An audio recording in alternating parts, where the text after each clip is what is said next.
उच्छेद अभियान पर मुख्यमंत्री का सख्त रुख। सरकार खिलंजियाइयों के साथ अवैध कब्जाधारियों के खिलाफ अभियान जारी रहेगा।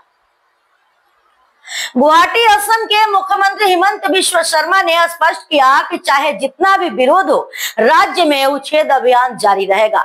पत्रकारों से बात करते हुए उन्होंने कहा कि हमारी सरकार जमीन और बेटियों की सुरक्षा को लेकर प्रतिबद्ध है।